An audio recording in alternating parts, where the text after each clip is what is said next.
Hey everybody, this is Craig Garber. Welcome to Everyone Loves Guitar. We're going to show some big love to the rhythm section today. We're with Michael Manring. In a world of where people say they are unique because of this, that, and the other bullshit, Michael Manring, this guy is really unique in what he does. He's an incredible bass player, but like to just call him a bass player is a serious understatement.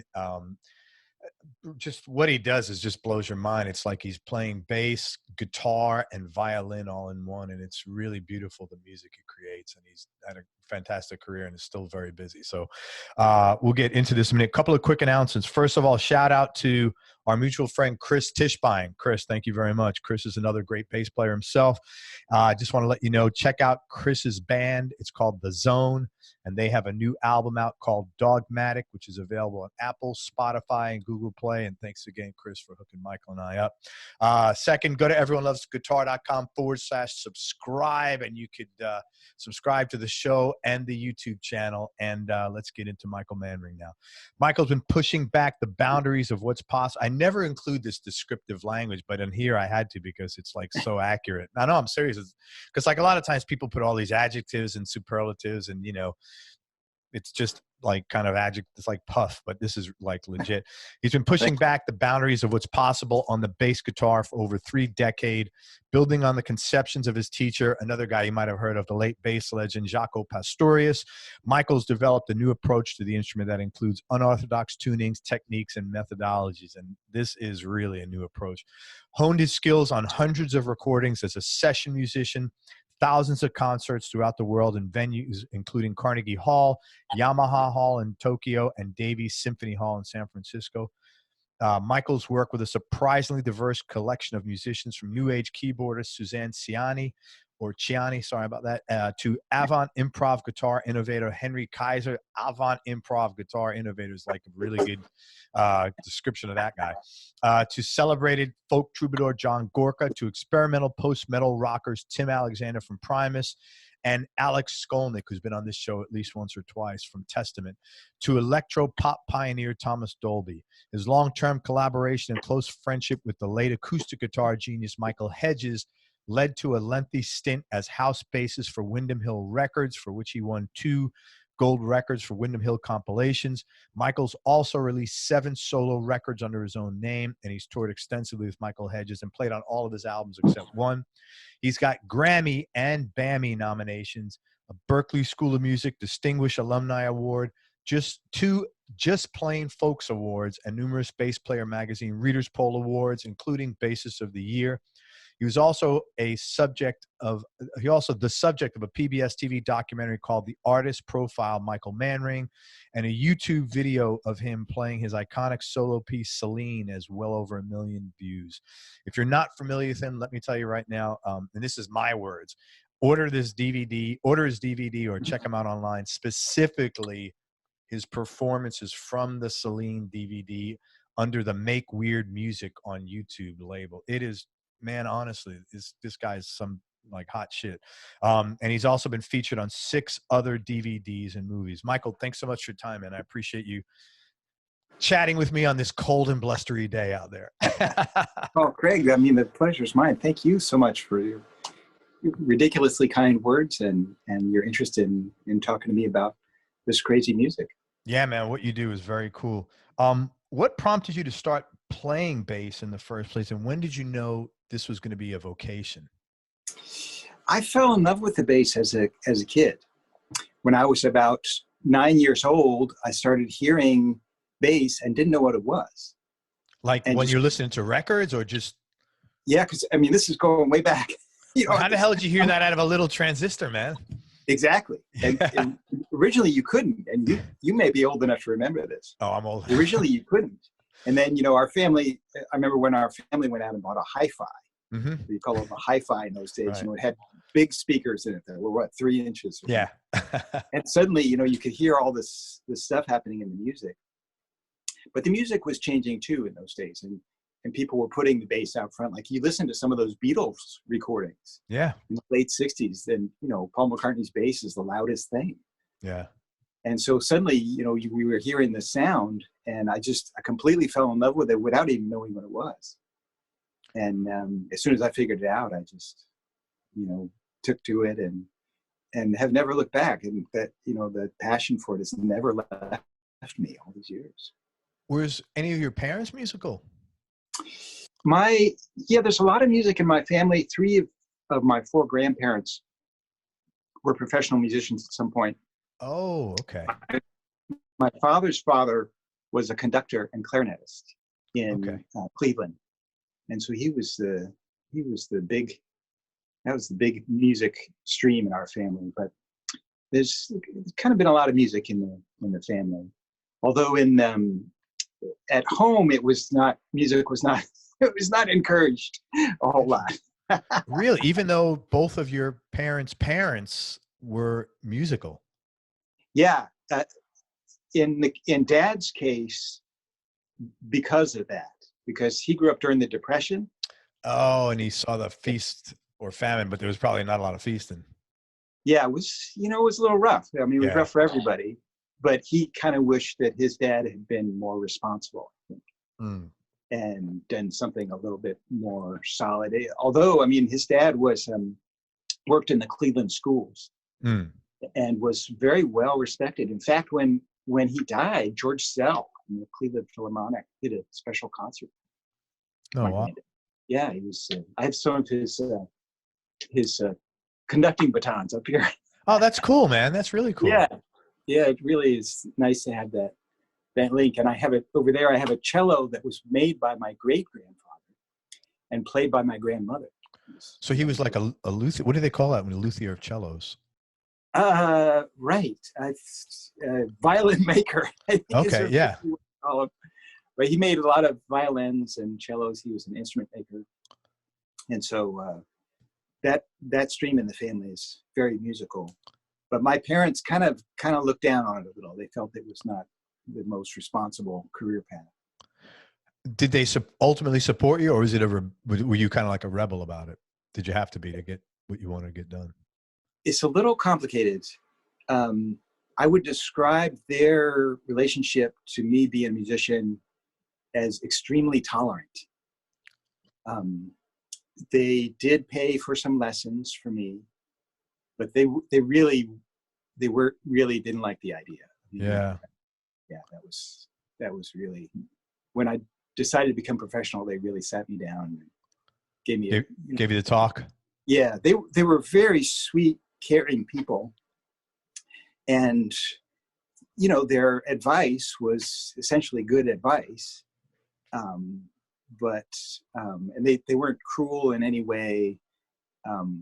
But yeah, they were scared. They were scared. Yeah, that's probably the best way to put it. They were scared. And reasonably so. So that was, it was an interesting kind of dynamic, but they put up with so much. I mean, we had the rock band rehearsals at our house for many years, just deafening, really horrible versions of Jethro Tull and Led Zeppelin and Black Sabbath coming out of the basement, just endlessly for years. They put up with that, which I don't know why. Well, it sounds like they were really supportive of your hobby, your music hobby, but not as not as a career, which, as a parent myself, I could understand, I have kids, I could see, but then at a certain time, you're like, man, like usually by the second kid, if you're the oldest, I don't know, but by the second kid, you're like, you got to cut it, you got to cut them loose, let them do it. By the third kid, it's like, please just do whatever the hell you want. Just leave it alone. Almost true. Like exactly like that. Okay. So now you're committed at a young age to doing this. How did you first get started in the business, and what was your first break? So I was just a music nerd. And in my neighborhood, there was a bunch of us. Where is this? Where'd you grow up? At this point, I lived half of my childhood was in Southern California, and the other half was in Northern Virginia. Oh, wow. Dad was in the Navy. Okay. So in my early childhood, he was flying airplanes off aircraft carriers in the Vietnam War. Wow. And then he got transferred and worked in the Pentagon. So we lived in the suburbs of DC. So you went from probably like San Diego or something like that out to Exactly. yeah, Coronado, North Island, Coronado, and then yeah. out to Northern Virginia. So that by the time I got interested in music, we had just moved to the East Coast. So this was up in the East Coast, and this little enclave in Northern Virginia, there was all these, total music heads. Wasn't the biggest social group or anything, but there was this really big group of us, and we were totally into it. And kind of being my parents' son, I tried to kind of avoid going in the career path for music. But by the time it came to go to college, I couldn't think of anything else that I would do. I mean, I literally would have had to just pick something at random. And my parents said, okay, we'll let you go to music school and see what happens. And I really wanted to be a music teacher because I thought that's something I really believed in, and I really felt that would be a good place to go. So I kind of headed in that direction. But I just kept getting gigs, and in the Washington area. Kind of, yeah, there all over. I went to music school. I went to Berklee College of Music in Boston. Okay. And worked there a lot. Right from there, I joined a band that was a road band, a professional road band, a top 40, where we never went home. There was no home to go to because everybody lived in a different city. We just played constantly on the road. So I did that, and just kept doing things like that. And I thought, well, I'll finish my degree, my education degree at some point, and get a job as a teacher, but it just never happened. Oh, so you were gigging while you were at Berklee, and then you just dropped out because you're so busy.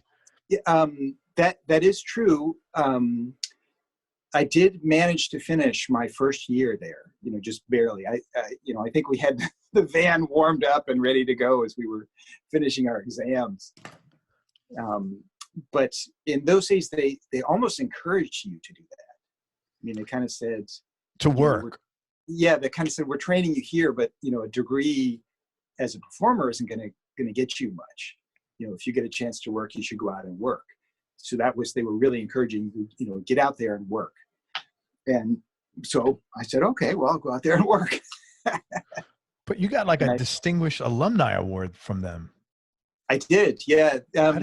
Again, they're more about, in those days, they were certainly more about having you go out and do important music than finishing your schooling there in some way, because it didn't really mean that much to get a degree there. In fact, honestly, we kind of looked down upon the seniors there a little bit. Why are you still in school at this age? Why aren't you? Yeah, I can get it. Especially back then, because there was so many opportunities to gig. Exactly. Yeah, and a degree really meant nothing, almost nothing.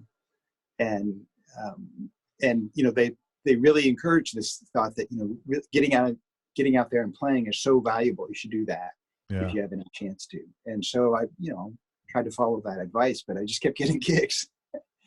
And the first really big thing that happened, the thing that really made a difference, is getting involved with Wyndham Hill Records. And because that was... How did that happen? I got involved with Wyndham Hill through Michael Hedges. I was just doing all kinds of stuff, and if I wasn't on the road, I would go back to my parents' house in Northern Virginia and play around the DC area. And at that point, Michael Hedges was still a music student at Peabody Conservatory in Baltimore. Oh, okay. So he was down there in that area. I didn't realize that. Oh, okay.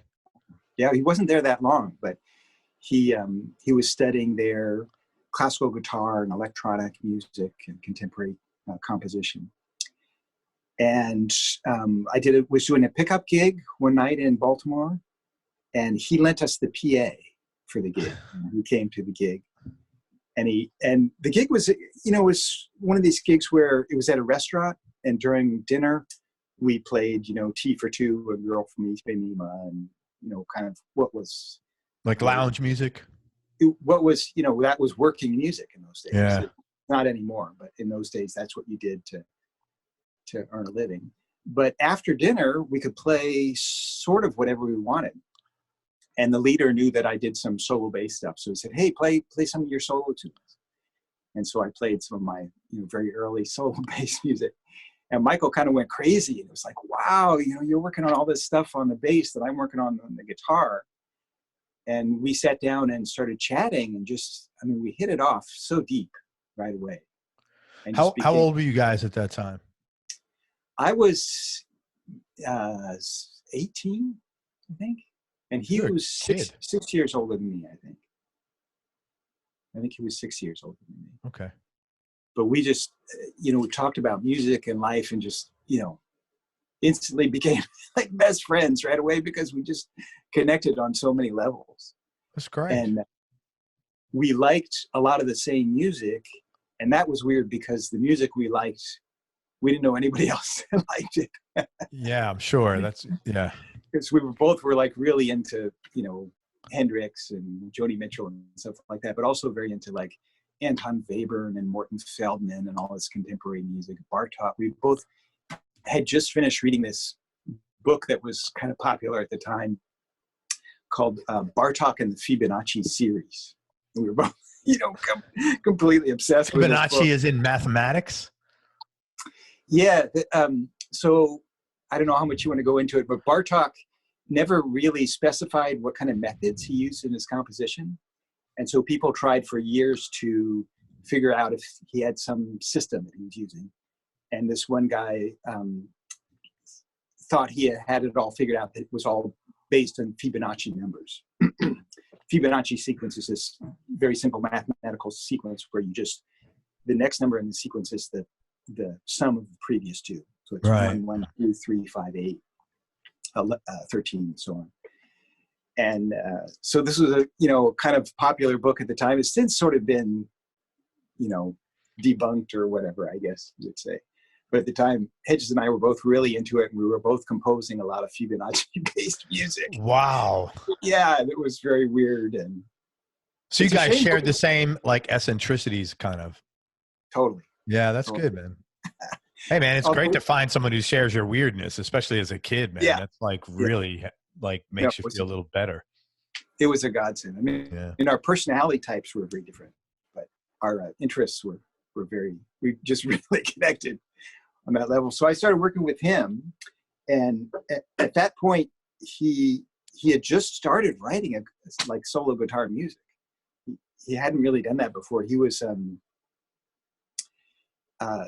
it was interesting. He was a really, really good musician, but he wasn't like a virtuoso kind of person. So he made his living playing Neil Young songs and stuff like that in bars, which he did really, really well.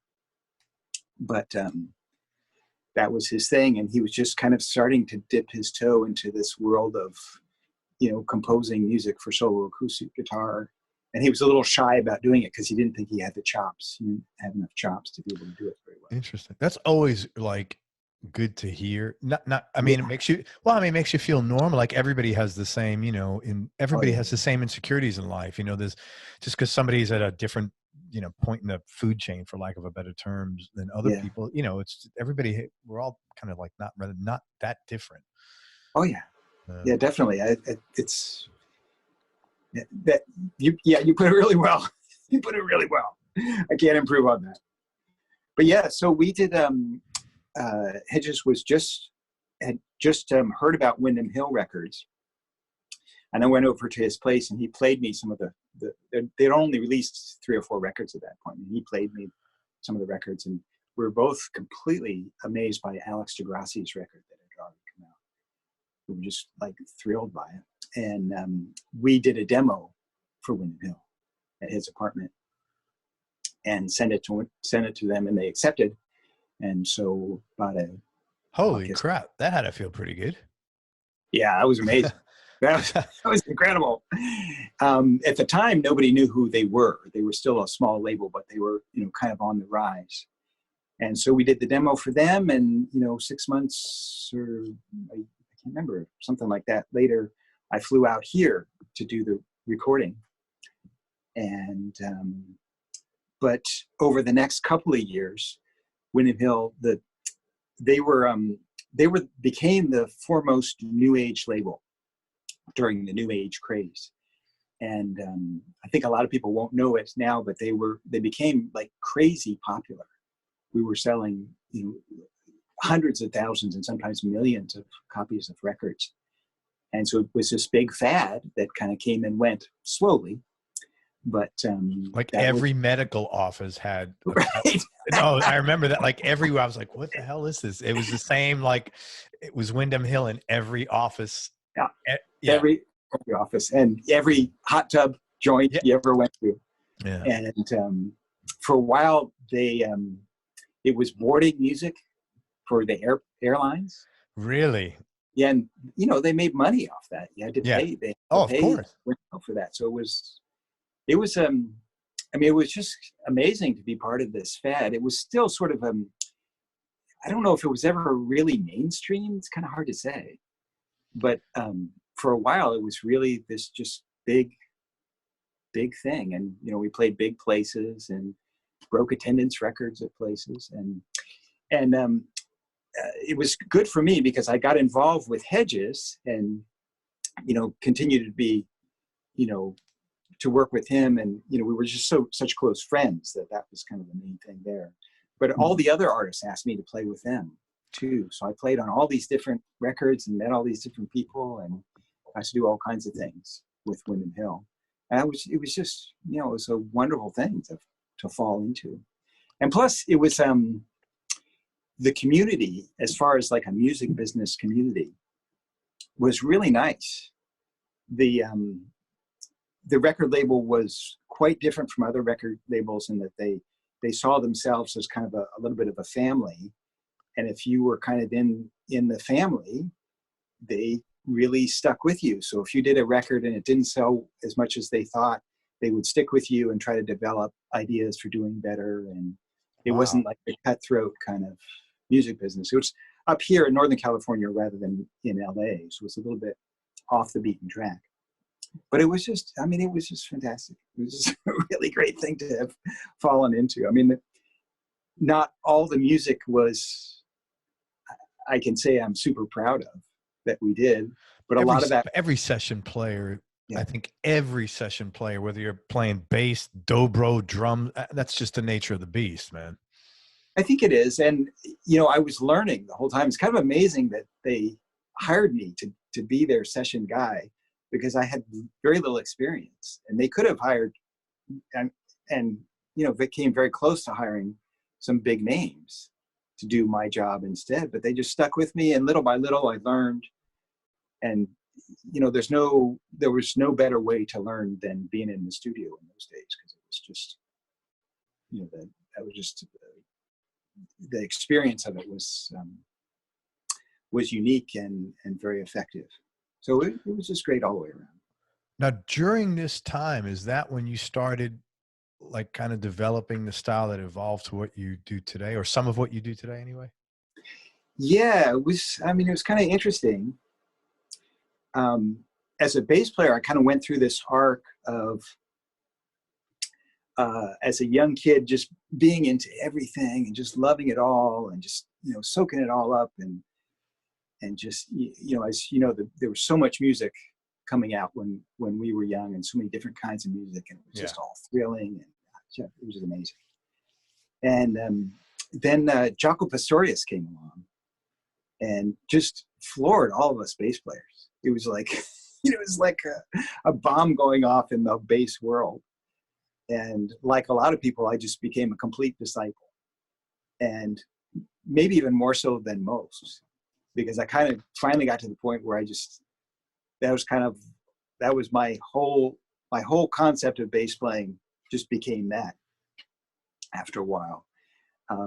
Which is kind of too bad, because I had been into all this other stuff, but I just kind of just really focused on that. And after kind of spending time with Jaco and being around him and studying with him. How did you connect? Like, was he just like any other teacher, just call up and say, hey, I'd like to take some lessons? Sort of. I lived for a while in New York City.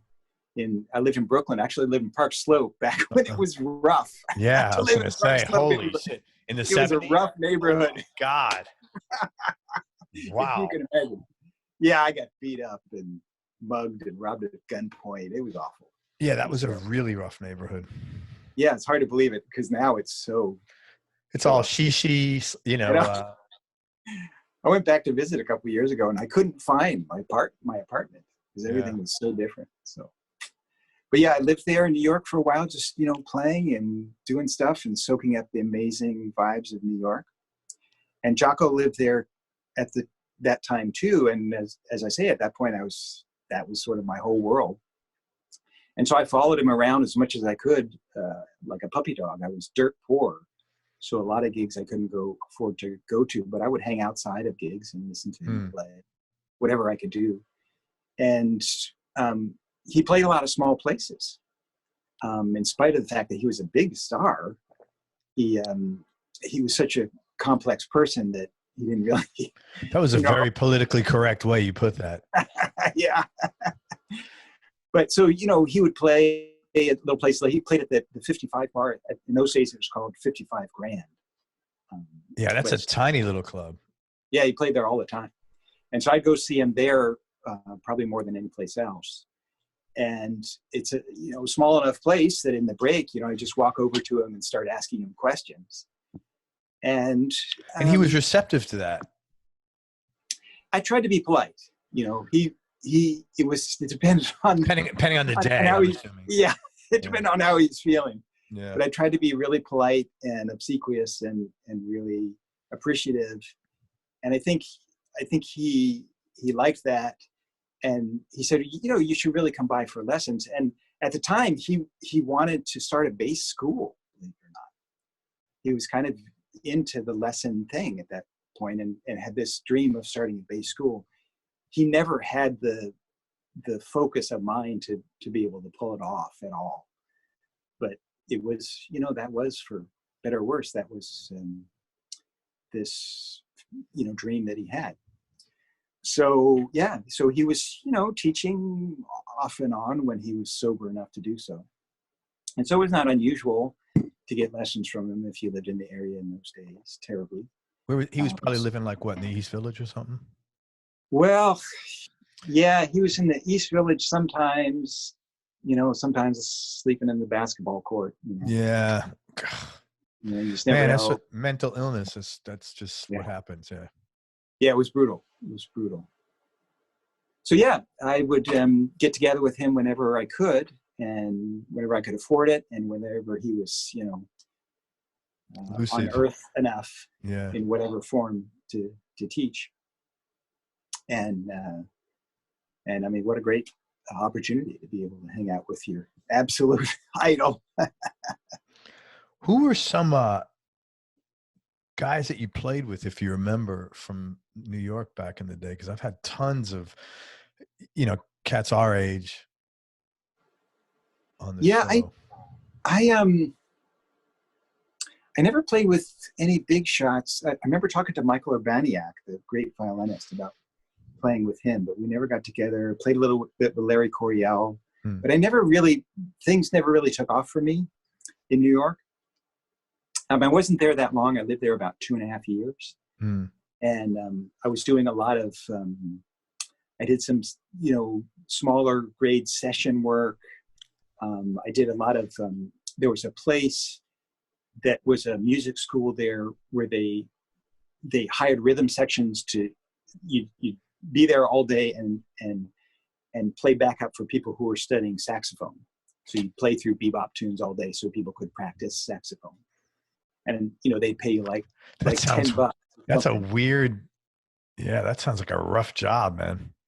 Actually, it was great, I mean, I could play bebop tunes all day and earn a small amount of money, Yeah. So I did stuff like that. And I did a lot of composed music for dance companies and kind of had my hand in a couple of different, places to go. But this was when Wyndham Hill was really starting to take off.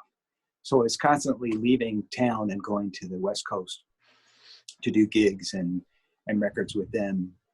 And it eventually, became clear that that was really the place to be. So Did Michael Hedges move out there as well? He never, yeah, he ended up, he moved out to Northern California right after he finished Peabody. So he was already out here. And so I would come out and stay with him, and we would do gigs up and down the West Coast, or we would meet someplace in the middle of gigs, wherever it was happening. But, yeah. And so you moved out to. Yeah, I finally moved out sort of gradually. You know, it was life of a musician. Big move.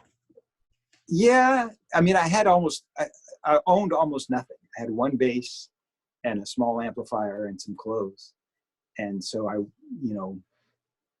packed up that stuff in a U-Haul trailer and attached it to my Ford Escort and drove across the country. Finally, drove my stuff across the country in about 1985, I think it was. But I had been kind of bouncing all around, and because we'd go on tour for a month or two, and then I would stay with friends out here for a month or two, or 3 or 4, and then I would stay with my parents for a while, or back east, or just whatever, floating around, doing whatever, go and stay with friends in New York for a while, and then finally, got an actual place to live here in California. I think it was about 85, around then. Were your folks okay? Were your folks, where were they at with your playing at that point? Were they more accepting of it, or just out of curiosity? I think they just gave up after a while, to tell you the truth. Oh, okay, yeah.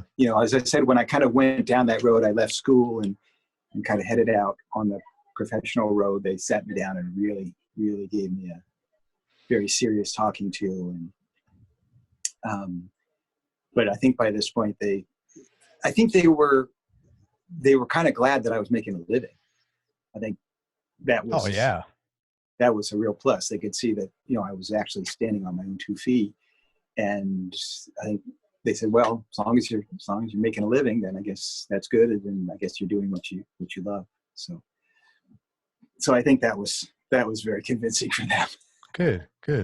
Well, plus, your dad had a totally different background. He's a soldier in Vietnam, and then this whole thing, man, it's hard to relate those two worlds, especially back then when all the change was going on, man. It's just a tough thing to do for both sides.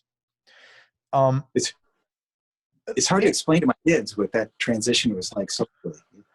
What do you mean? Well, I'm sure you remember what that time was like and how the whole society changed and everything became different. Oh yeah.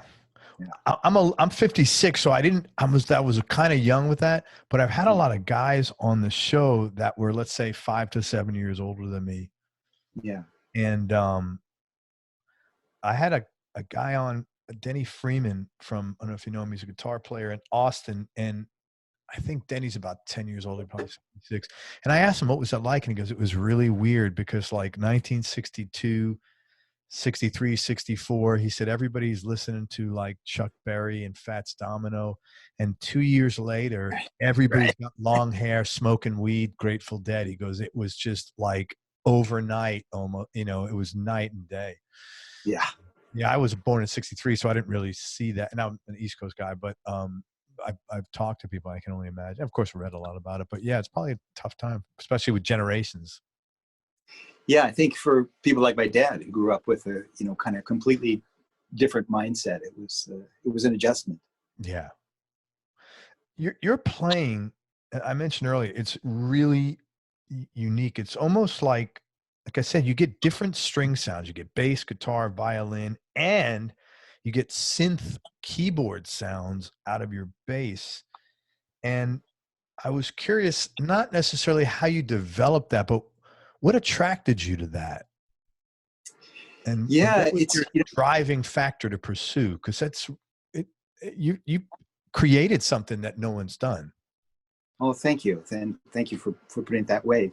People often say that to me. They say, "Wow, your voice sounds like it sounds like wave synthesizer."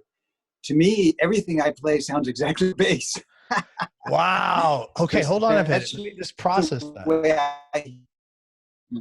Interesting. So what? So yeah, that's the way you hear that instrument. Wow. yeah, to me, it's not like, small, this is what it does. I don't hear it that way at all. It's like this, oh my, there's so many colors, emotions, and different shapes of sound inside of it. That's just the way I always thought of it. It does this, what we think of as kind of the standard bass stuff is awesome. I love that. And I'm thrilled anytime someone asks me to do that. But, there's all this other stuff as well. And it's the thing about it is that it's so expansive, it just has this real huge color palette to draw from. What attracted you to that in the first place? I know you said that's what you heard. Yeah. But like you went the next step and then did it. Yeah, it was such a passion for me. It just was no one could have stopped me from doing it. I would have done it no matter what. It was just, this is something I just had to do.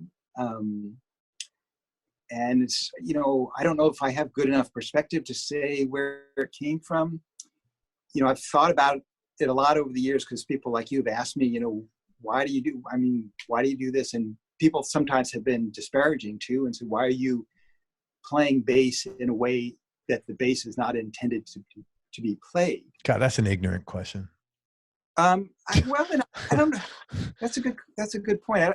Yeah, who's got the balls to say how something's supposed to be done? It seems like you're doing it pretty good, man. Well, I know what they're saying. I mean, it's not an incoherent question. Yeah, I mean, I get it. Like, why aren't you playing funky grooves? But I'm sure you do on a funky groove gig. Yeah. I'm sure you're not doing your thing on a, you get hired for a disco session. You're probably not doing that. What you're doing, your totally. own stuff. Yeah. But that's exactly what I love about the bass. Because if I get hired for a disco session, I get to do that.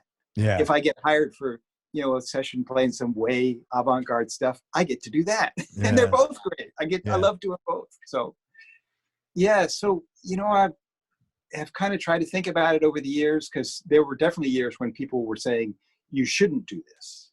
This is not what bass players do. There's a lot of that. Yeah. And so I but thought don't you think anytime you do something that somebody else isn't doing, there's a lot of that, whether it's, they invented the car and they said, well, hey, what do you need a car for? We got horse and buggies, man. I think there's always that, it's new that, why do you need it? And then everybody's doing it. It's like, oh man, how could you not be doing it? Yeah. That little bit of pushback is always a good thing. Yeah, I think so. But yeah, I thought a lot about why I'm doing it. And I kind of think, I don't want to get overly philosophical on you, but,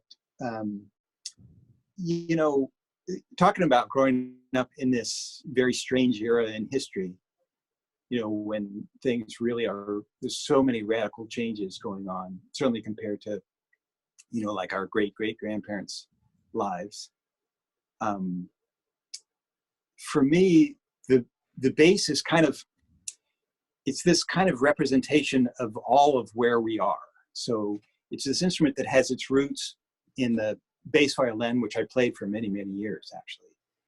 And it's connected to the bass violin and the cello, and it's connected to the guitar and all these older instruments, but it's electric. It was invented in the 50s as part of this whole new world. It's an instrument that was invented to be mass produced.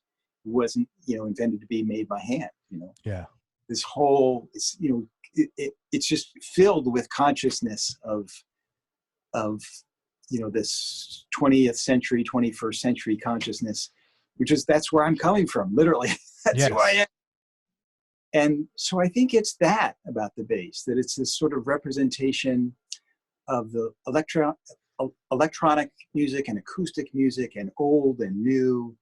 And it's, represents, this fast way of life, and also is connected to older things.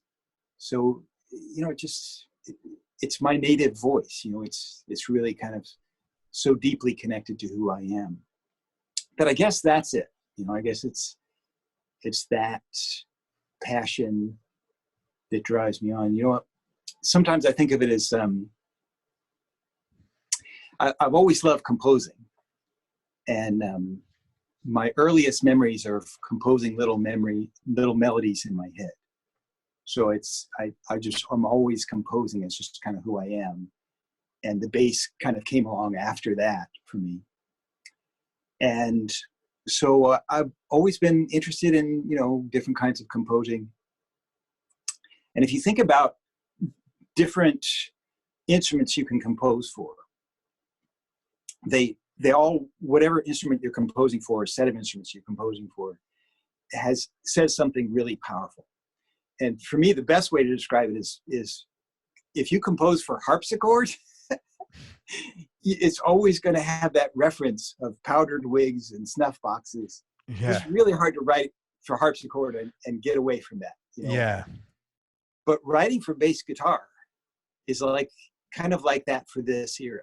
There's kind of no way to write for bass guitar for me and have it not really just be just completely imbued with this zeitgeist of what it's like to be alive at this point in history, in this place in history. So for me, I think that's the passion. That's where the passion really comes from, is that this instrument is just, it's such a part of who I am and where we're coming from, and all these problems that we're dealing with, all the challenges that are pretty much unique to this point in history. And so I think that's really the best answer I can come up with. I'm sorry. Wow, man. No, that's not, it was very sincere. Thank you, man. No, and I really admire and respect your passion about what you do and your, thank you. And your commitment to honoring your own passion for that, man. It takes a lot, Thank you. That's really cool.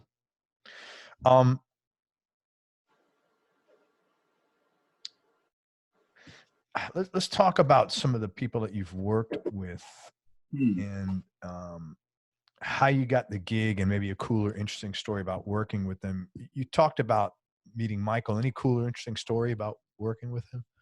Oh yeah. I mean, most of them I can't repeat. Yeah, I'm figuring. And some I could repeat, but you wouldn't believe.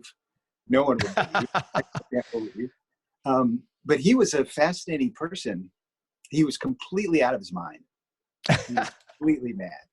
Wait a minute. So now, is this a pattern of yours that you're attracted to these people that are like completely out of their minds, man? It is. It is, unfortunately. I've kind of learned to temper it over the years, but it's gotten me a lot of trouble. Yeah, be careful that, man. Yeah. But in the case of Hedges, he was very sweet. He was a danger to no one, only himself, unfortunately, at points. But he was very sweet and kooky. And, on days off on the road, we would go shopping for women's clothes together, stuff like that. Right. And, he was had this very weird perspective on life. And so, just a lot of interesting, funny things would happen. He loved taking big chances, especially on stage. It was pretty rare to play a show where he wouldn't do something really, really on edge in some way or other. That's kind of cool. Yeah, it was cool. Usually it wasn't like too dangerous or too weirdo, but he would definitely go way out there. I remember one day we were in the middle of a tour, and he went out and bought professional wireless systems for the two of us. It was just you and him? Yeah, it was just me and him on the road. Wow. And he said, "We're going to go wireless tonight." And we were playing pretty big places at that point. I said, "Okay, all right." And so we plugged in the wireless systems, and toward the end of the show, he leaned over to me as we were playing something and said, "Okay, follow me." And he ran out into the audience and walked on the tables and jumped up on the bar and ran outside, and I had to follow him all through all these places. We even got so far away the wirelesses stopped working. We had to run back into range. But that's the way he was. Oh. And he would always have some bizarre stuff like that. I used that wireless system for a couple of months with him, but I eventually stopped because I couldn't keep up with him. Yeah, interesting. He really go out there. But he was, yeah, there's a lot of interesting things happened working with him. Another guy who was pretty out there musically, and he's still around, Henry Kaiser, isn't he? Yeah, I work with Henry a lot. And Henry's actually very, very, very, very sane, extremely smart person. Really interesting guy in that he's not at all a virtuoso in the sense of, like in the sense of Michael Hedges was, or like in the sense of Alan Holdsworth or somebody like that. But he's a guy with ideas. He just has these crazy ideas. And he'll call me up and say, okay, I want to go in the studio next month, and it will be you and me and a chin player from China, and two Indian musicians and somebody who plays saxophone, something like that. And we'll do it and it'll be great. Wow. And he always kind of knows how well the project's going to do, and some of them he knows are not going to do well at all, and we'll just do a low budget one. And once in a while he'll get an idea for one that he knows is going to be relatively successful, and it almost always is. Now, when you say relatively successful, people aren't buying records. So how is it, like, is it a tour that you guys do after that, or is he measuring success not financially, from something else? These days, yeah, it's a little bit different. The last big one we did is he called me. This was in the mid '90s, I guess it was. He called me and said, "Okay, I want to recreate a lot of Miles Davis music from the electric period. So Bitches Brew, Jack Johnson, On the Corner, all that." And that doesn't sound like a weird idea now, but at the time, that was really, really weird because everybody at the time hated that music. The critics. Interesting. Yeah. The critics had famously despised it, and fusion musicians didn't like it because it was, it was too out there. And so I said, are you sure this is a good idea? Because he was going to spend a lot of money on it and really try to do it right. And he said, no, I really want to do this. And we did a lot of research, and we did one record and it did pretty well. And we did two other records, and really he spent a lot of money on them and really did it right. Did it at a great studio. But we ended up selling out the Fillmore doing it. Wow. So, yeah. Somehow he knew. And then that music, just as we were releasing it, it started becoming kind of a thing, and people suddenly loved it again. And a lot of people came out of the woodwork and said, yeah, I really had loved those records, but just had kind of forgotten about them. And there was this whole connection to the jam band thing that was happening at the time. And there were a lot of Grateful Dead fans that were into it. And so, yeah, it ended up being quite a popular thing. And he had picked really the right musicians for the project, and just shepherded it through in this really, really clever way. He'll be the boss of a project without being overbearing in any way. Like, he'll put a group of musicians together, and if he wasn't there, we would get nothing done.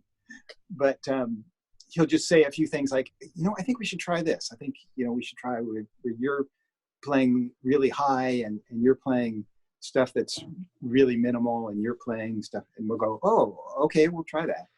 And it'll either work or it won't work, and then we'll try something else. So he's just he just has these amazing ideas, and we've done a lot of projects together that, I really learned a lot from.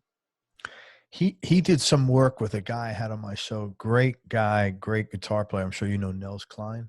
Oh, yeah. Yeah, in fact, Nels played with our Miles Davis project. I was thinking that, to be honest with you. Yeah, he's a really, I don't know how well you know him. He's got a great story. I mean, he's had a lot of stuff go on in his life. Yeah, he's amazing. He and his brother Alex, I worked with them both. Just the drummer. Yeah, he's a drummer. His twin brother. Yeah. They look exactly alike, but their personalities are radically different, but both great musicians. I love working with both of them. I can't say enough good about them. Just fantastic people. Yeah. Yeah. Nels is a really good guy. Yeah. How did you hook up with, I was curious because I had Alex on the show too. What did you do with Alex? Alex Oh, Skolnick. yeah. Yeah, yeah. In fact, he Yeah, sent me a yeah. text yesterday or a message. He was asking me some questions about something with the podcasting. So Uh-huh. I've spoken to him several times since he came on the show. Yeah, what a great guy, huh? Very talented dude, man. Super Yeah. intellectual, very talented guy, very introspective. Yeah, and just great energy. Another one of these guys with just a really good, like instinct. Very open to music. Right, Mhm. right. Yeah, that was a good experience. So after working with Wyndham Hill for a while, I could see that the arc of the new age fad was waning, and it was time to move on from that. I could see. I'm going to interrupt you 1 second. I had someone last week saying they called it the New Age scare. Sorry, I hadn't heard that until this guy said it because it was the New Age scare of the 70s or 80s or whatever the year it was. He goes, yeah, no, that's a good way to put it. yeah, the New Age scare. I think it was less reprehensible than a lot of fads, but it was definitely, that's a good way to put it. Hey man, someone's got to do it. Might as well be, if it's going to be you or somebody else, might as well be you and doing it well and getting paid for it, Yeah. And I learned so much, man. I learned so much from doing it. And it was nice. It really gave me a place to start from. That's great. In the music business. And, I was able to buy a house in California. That's huge. So yeah, huge. Plus, I bet it gave you a platform. I bet sometimes we all need permission to do something or some sort of a nod. I would bet that being immersed in that sort of eclectic stuff, you didn't need permission to go do your thing. You'd had it for X number of years, hundreds, thousands of sessions already. That's a good way to put it. Yeah. Yeah. It's to have been involved in the big time music business and played in a lot of the big studios and talked with the, big music industry people, it kind of puts you in that place where you go, okay, I know what that world is. Well, I didn't want to stay there, but I knew what it was. Yeah, and it was eclectic. It wasn't standardized stuff. So you didn't probably have in your mind, oh, I got to do standardized stuff. That's what I do. That probably released from that constraint. And I worked enough in that world where I worked with a whole variety of artists, from people who could really barely play at all, to people like Michael Hedges who were like uber geniuses. Yeah. So there was the whole gamut and everything in between. And I learned something from every single one of those people, because you get in that world and you have to figure out how you're going to contribute to their music. And so that was a good thing. But I could see the writing on the wall after a while. And I was ready to change things up because, I didn't grow up playing new age music, Yeah. That wasn't my, that sort of suddenly just appeared. And I thought, well, I guess I could do this, So that was the nice thing to be able to do. But so I thought I would just completely change gears. And for my next record for Windham Hill, because I had been doing solo records on Windham Hill, I asked them if I could do like a, like hard rock, like a really, really loud record. And, they were so sweet. They said, they were supportive and said, yeah, well, that's awesome. We'll let you do that. Yeah. That's just kind of the also way they unheard of for a label. I know. Isn't that amazing? Yeah. And records were expensive in those days. You have an idea like that, it's going to cost them, $40,000. Yeah. So it was, taking a big chance. And so I put together this, my idea was, at the time there was a lot of grunge going on and a lot of sort of thrash music. And my concept at the time was to try to sort of do this more sophisticated version of that was instrumental. Sure. And sort of went on to become what technical metal is, or instrumental metal or whatever. It sort of became that. But at the time it, was just my harebrained idea. And so I was hiring people to play on the record, and Alex lived here in the area at the time. And so I hired him. Bay Area guy. Yeah. Yeah. I had seen Testament play and really liked him. And I really, I had met him someplace, and I really liked how smart he was and how musical he was. Yeah, he's a very intelligent guy, man. Yeah. He was definitely a music head like me. And so I hired him to play on the record, and we just really hit it off, and ended up for several years playing a ton together out That's here in cool. the area. Yeah, it was kind of, he left Testament, and so we were both kind of just, playing a lot of gigs, and he formed a couple of different bands, and I joined a bunch of his different bands. We would play jazz gigs together, like duo jazz gigs together at restaurants and stuff, just whatever. We just did a lot of stuff. And then I got an offer to do a record for the record label Magna Carta, who were doing sort of these super groups records at the time, fusion-y super group records. And so I asked Alex if he'd want to do one with me and Tim Alexander, the drummer from Primus. And so we did 2 records as that group. We called our group Attention Deficit, and did 2 records. That's a cool name. Yeah, That must have been great musicianship on there, man. Holy crap. Oh man, it was great. It was just awesome. Wow. We did 2 records for Magna Carta, but they went absolutely nowhere. Yeah, we loved them. We really believed in this music. We really thought we had hit on something. We were ready to, really have some fun with it. But, the records just didn't sell. Maybe it was part of that, it was that whole Napster era that was coming in, and nobody was buying records. But we just got nowhere with those Attention Deficit records. They're still out and available, and we still love them. Attention Deficit. We were never able to tour. And Tim was, he was really doing so well with Primus that we couldn't ask him to, go get in a van with us and lose money playing weirdo instrumental music when he could go out with Primus and live very comfortably and make a lot of money. So we never really managed to do any touring or anything with that band, but it was a lot of fun. Are those records but then Alex moved back east and kind of been playing together so much since then. Attention Deficit, is that on like streaming services? It is. You can find it pretty much everywhere. Cool. The first record is just eponymous, called Attention Deficit. The second one is called the Idiot King. And most people feel the second one's better. And the second one, I think, is probably the better of the 2, because we kind of knew what we were doing a little bit more. But we really like it. We really think it's a good record. So, I mean, it's weird. It's instrumental rock. So that's cool. Not everybody's cup of tea, but we're proud of it. Alex studied jazz. He went to New York. He got a degree in jazz, man. Right. That was, part of the reason we got along so well together. We both loved heavy music, but we both really loved jazz, and we played together in a lot of both of those contexts. Yeah.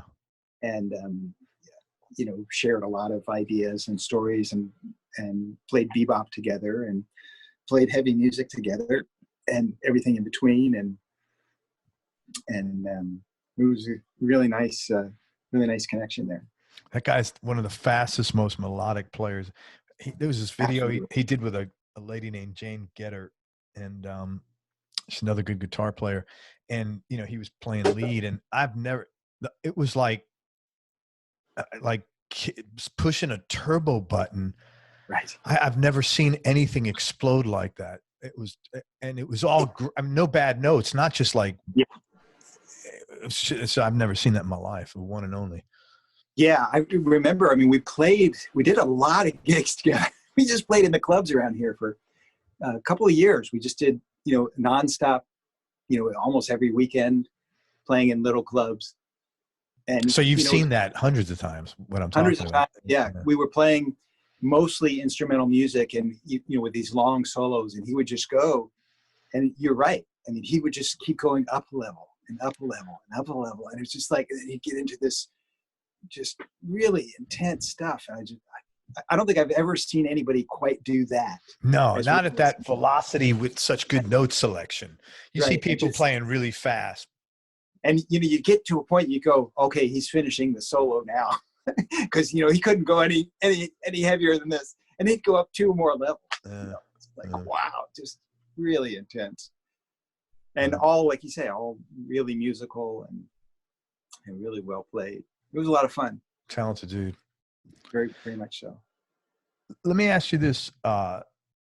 tuition, I'd be curious if you might be kind enough to share a couple of mistakes you might have made in your career and what you learned from Yeah, that. Comfortable. sure, absolutely. I'm a failure at the music business. I'm an absolute failure. Yeah. I don't believe that, but No, I mean, it's true that any successes I've had have been either purely coincidental or just accidents. But I'm definitely a failure at anything having to do with the music business. in what Maybe one sense? example would be there was I did a tour once with do you know the Don Ross, great acoustic guitar player? No, the only Don Ross I know is the guy who made those paint. He did that on on Oh, right, PBS. right. He was a cloud with the big afro. That's the only Don Ross I know. Sorry. No, Don Ross is a really one of the great acoustic guitar players. Same generation as Hedges, and similar. Although Don is like technique from hell. I mean, just like guy could rip the guitar neck off if he wanted to. And he's a good friend of mine. We've done a lot of stuff together. And at one point, we decided to do a pretty big tour across Canada and then back down the U.S. And he said, let's take Andy McKee with us. He's another acoustic guitar player, right? Or is he? Exactly. Yeah. And Like Andy, really good acoustic Andy's guitar player. quite well known. Yeah. Right. But at the time, nobody knew who Andy was. Don and I both knew him just because, we were in that world. And we thought, yeah, let's take Andy with us because, he's a really nice guy, really good player, and he's just never going to get any attention anywhere, because nobody cares. And it was nice. We did the tour, and Andy opened for us, and we really had a good time. But we had one night off during the tour I think it was in Milwaukee. And our friend said, let's go over to my house and we'll shoot a bunch of YouTube videos and put them up on YouTube of you guys playing. And I think I was polite about it, but basically I said, why the F would I want him to do that? And the video that Andy shot that night was for a while one of the top 10 videos on YouTube. And because of that, he went around on the talk shows. I can't remember if he was on Letterman or he got hired to be opening act for a Prince tour. And just, his career just went, straight like that. And it was because of the YouTube video he did that night. And did you do them or no? No, I sat in my hotel room and practiced. Oh, wow. Yeah, but that's not yeah, okay. I see what you're saying. Yeah, that's not really a failure at the music business, but I get what you're saying. I think it is. I mean, anytime I've made a decision like that, it's always been the wrong one. Yeah, but most musicians, and I've talked to hundreds of them about this particular subject, it's just they're not, you guys are almost like allergic to marketing of any or promotion of any kind. It just doesn't feel, there's like the little guy on this shoulder that comes up and tells you something in your head about it's evil, it's wrong, that's true. Yeah, but there are people like Alex, who has these great ideas. Yeah. And maybe it's not going to sell 1 million records, but it's it's going to pay the rent. And there are people like Henry Kaiser who just knows when something is going to work and knows how long it's going to work for and then stops. And there are others too. I got to know Les Claypool a little bit from hanging out with Tim, and Les is really the mastermind behind Primus. Sure. And he was always making those decisions. Just kind of always knew, what kind of picture to take and, when to release this record and when to do that. And it wouldn't always work, but they had that instinct. Yeah. I just have none of that whatsoever. But some of that's generational too. You're a little older than those guys. Mm-hmm. I think there's a bit of a disconnect because of that, and nothing against you particular, No, not at all. Because it's foreign to me, but I've been in business, so I've had to learn all these things. Mm-hmm. But like my kids, and all this stuff is, they're not the kind of kids that necessarily put everything on Facebook or on social media in general, thank God. But that generation is like, it's like rock and roll, like our parents when we listen to rock and roll. Like, what the Right. hell is this? Right. You know, Right. and you just being probably 4, 5, 6, 7 years older than me, maybe even. It's, I think, that much more of a, less of your friends were doing it, so why would you know? Well, you're very sweet to make that appeal on my behalf, but I sucked at back in the day too. I mean, I was just always been bad at All right. I give in, Uncle. I mean, I guess in my defense, I would say that I never thought I would be good at it. I never thought it was, you know, for a while in the new age here, I, you know, kind of dabbled. I thought, okay, this is going to be big, you know, if I do this. And it wasn't. But I just never felt like that was a talent I had. Yeah. So in that, I've really failed a lot. And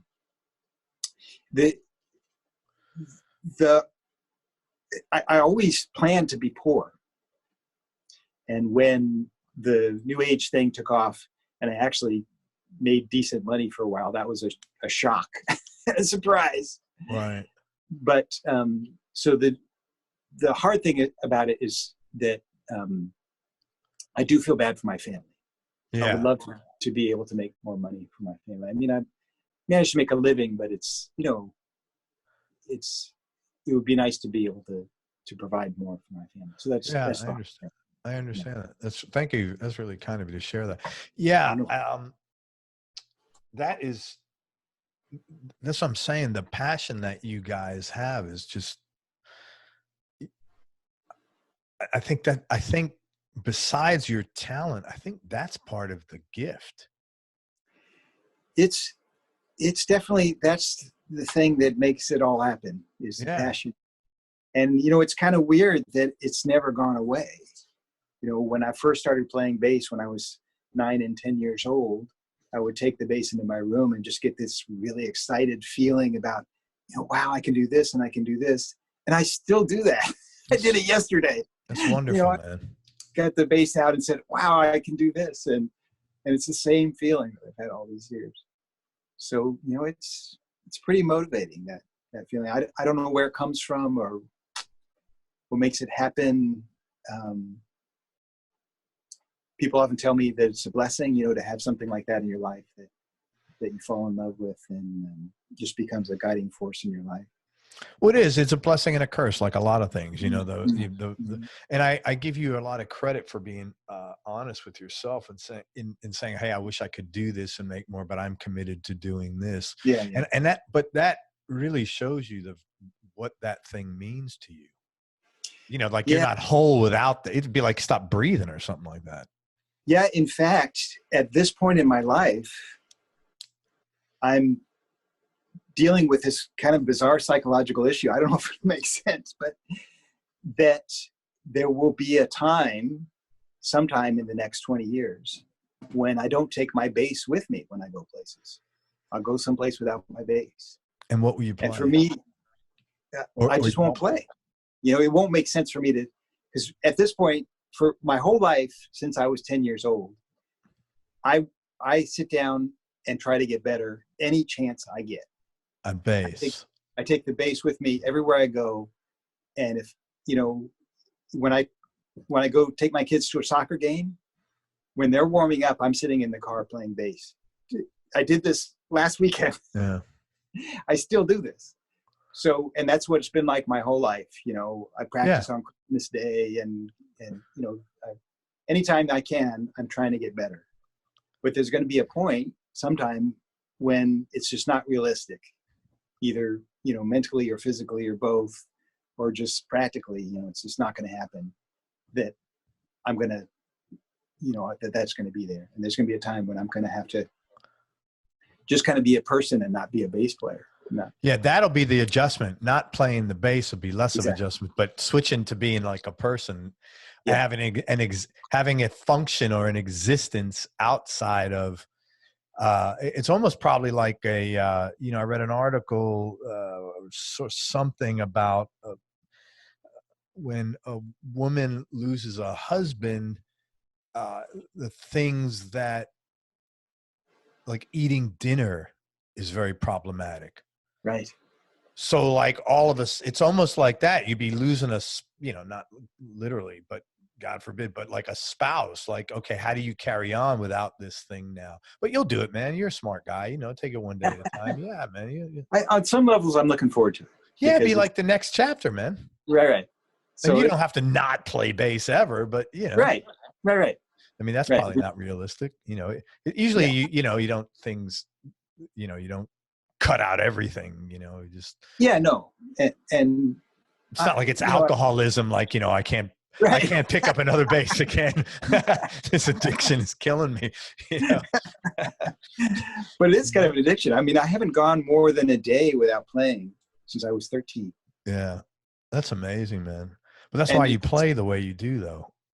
Well, I am psychologically addicted to it. I guess that's part of what we're talking about. Yeah. It's a psychological addiction. You know, I'm just addicted to that state that I go into when I'm playing. And so it will be hard to come off of that.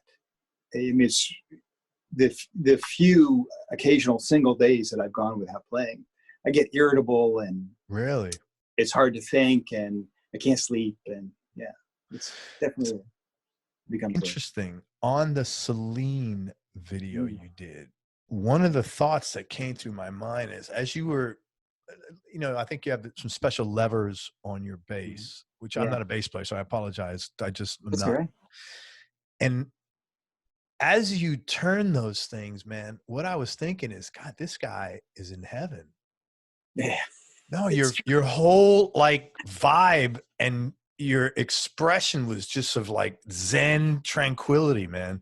And that's what I'm looking for. I'm listening, but you know, I want to see the integrity. Not that I'm trying to find something bad, but I want to connect with that. Right. So I saw that. I was like, wow, this guy is exactly where he should be, man. And so, yeah, I mean, that was like, it was almost like, you know, if you were a sculptor, you know, putting on the eyelashes of, you know, in the final stages of, and I think that's how they do it. They get you know, the arms and legs first, and then, you know, the little details. It was almost like that, you know, and it was just, man, I was like, this guy's exactly where he needs to be. Your whole, you know, being was right there with that movement. There wasn't like part of you thinking about, you know, the next anything. It was really cool. Wow. I mean, that's really touching to have you say that. Nobody ever put it quite that way. And that's exactly what's happening, is that, so that instrument itself is a culmination of years of dreaming about stuff and working with the different concepts and wanting to do certain things and not being able to do them, and talking to an awful lot of builders about, you know, this is what I'd like to do, and having them say it can't be done, it shouldn't be done, maybe it can be done, but I'm sure not going to do it. And finally finding somebody who would build that instrument for me to do that, and then be able to write the music on it, and then be able to go out and play it for people. And then there's another step beyond that, actually, for me, it's one thing to write a piece like that where you've just been dreaming. You know, it's a culmination of, you know, years and years of dreaming, and not only dreaming, but studying aspects of music so that you could be good at doing whatever. Like, you have this dream of something you want to do, and you know, I've got huge acoustic textbooks over here that I pour through to try to be better at doing this kind of stuff. So there's all this study that goes into it, and work and practice. And then eventually you find yourself, you've got the piece and it's done, and you can play it for people. And then after years of playing it for people, there's this other thing that kicks in where it just becomes part of who you are. Yeah. That's this other level of where you're not really even thinking about it anymore. It's just, you know, like that instrument now I've had for 25 years. And it's just like an extension, it's like an extension of my being. And those pieces I've been playing for almost that long. And so they're just, you know, I don't even think about them. At this point, they're the easiest of my solo pieces to play because I've been playing them so long. And even though they look hard, they were originally very hard to play, but now they're easy. They're kind of second nature. But that's what blows my mind about this. The fact that you've played this is like, you know, Lynyrd Skynyrd's Freebird, and Right. that your joy in doing that is still like, because, you know, look, we've all gone to concerts and we see them playing the top hits, and it's like, you know, you could see the guy or the gal is like, you know, oh man, I think I got a haircut tomorrow, you know, and it's just like they're not there, and it's and, Right. and fair enough, I get it, man. I'm not in those shoes. I wouldn't want to play, you know, Freebird for the 5,000th time. But you've done it. You're still right there in the moment, which is really cool, man. Yeah, I mean, to be honest, that I've been the guy, you know, staring at his shoes, thinking about his haircut instead of the music, depending on the situation I'm in. But for something like this, you know, it's, you know, it really is, you know, my whole life of wrapped up in the process and all the different aspects of trying to make that happen. I mean, just getting the instrument built was kind of a big deal. Yeah. And, you know, frankly, just getting it around the world and still functioning is a big deal, is a really big deal. You know, when you're, because you know, at the level I'm at, you know, there aren't roadies and yeah, you're schlepping that thing on your back. I'm schlepping it. I'm taking it through the airport and praying that it makes it through one more flight. You know? Yeah. And arriving in some other country at the other end where I don't speak the language, and God knows what they're saying to me, and pulling out a case and hoping that it works one more time. So years and years and years of doing that. So it's a little intense. Yeah. Oh, I just thought of something you can do now, man, because you're probably not the only guy. You do a 12-step program for recovering music. You know, like, you know, Bass Anonymous, or, you know, Musicians Anonymous, you know. Yeah, I may need that at some yeah, point. well, you can found the group, man, you know. Maybe I'll do that I'm Michael M, you know, whatever the thing is, you know. How to come down from the high. Yeah, seriously. And, you know, let's make our transition. It's you know. Right. Any low points or dark periods that you've had to go through, and how'd you get through them? Yeah. You know, I don't want people to feel sorry for me, but touring solo is really, really hard. Doing what I do, it's really hard. I mean, you know, schlepping halfway around the world and dealing with time zones, and if you get sick, and there you are in a foreign country with the most expensive things you own that you care most about, and you know, you don't know what's happening, and you know, you got to get on stage playing the hardest music you can possibly imagine playing, and know that people are going to put it on YouTube, and nobody's going to care whether you haven't slept in 3 days and haven't had a decent meal and have a temperature of 102. Wow. They're going to, you know, they're going to say whatever they want to say about it. They're not going to notice those things. So, you know, that's hard. Yeah, that's hard. And I still don't sleep well before plane flights, you know. So that's a hard thing to do, but you know, I still do it. Yeah. Yeah. No, I totally get it. Yeah, that is very tough. It's so, funny. Yeah, there have been a lot of dark points like that. Just yeah. Mostly, you know, where you're on the road and saying, you know, I really can't do this anymore. I really just, this is going to kill me. And a lot of points where I thought it would. A lot of points where the doctors told me it was going to kill me, but it didn't. So. Musicians is a tough life, man, for sure. People don't, you know, everybody thinks, musicians, they think like Guns N' Roses or something like that, you know? Right. And if you get to that level, you know, more power to you. Right. But that's what, 0.5% of the total, maybe a 0.1% of the total population of musicians that actually get to that, you know. It's a very difficult life.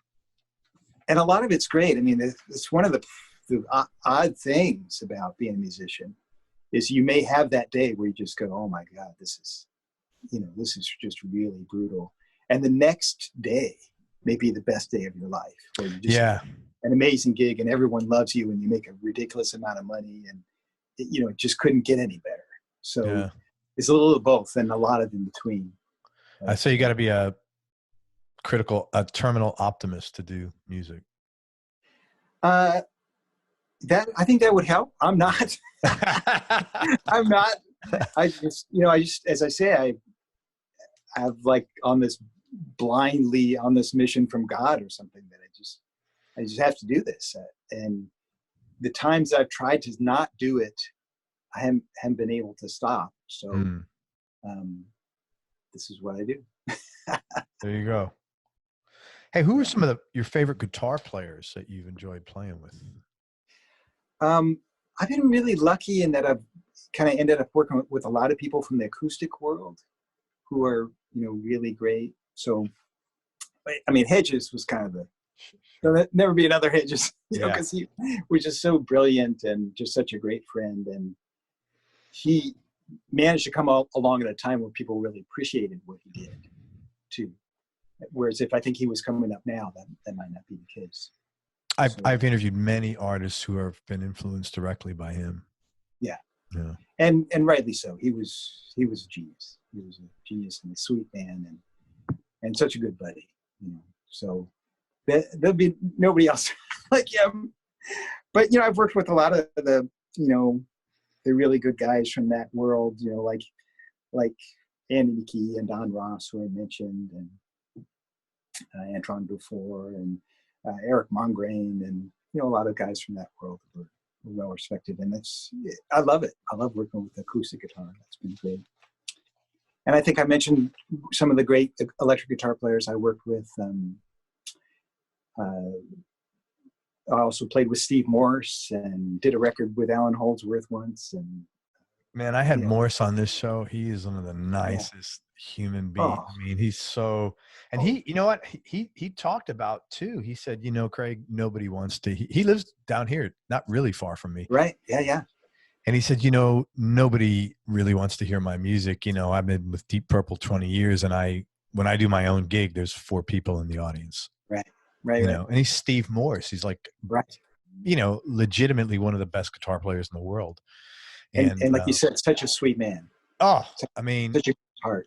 What a kind guy, man. I mean, yeah, I just love him to death. Yeah, really nice human being. Yeah, great guy. Yeah. Great guy. And you're right. What an amazing guitar player, huh? It's incredible, man. Yeah. Yeah. Top 3. Give me your desert island discs. This is going to be interesting. No particular order, just for this moment, because I obviously could change. I could do just this moment. I can't do the desert island thing because there's too many different kinds of music that I like. But I could do just this moment. Like if you were going to tell me I had to be stranded on a desert island for the next 3 hours, I think I know what I'd take with me. But the one question that's kind of pertinent to the moment is I don't really listen to CDs hardly ever anymore.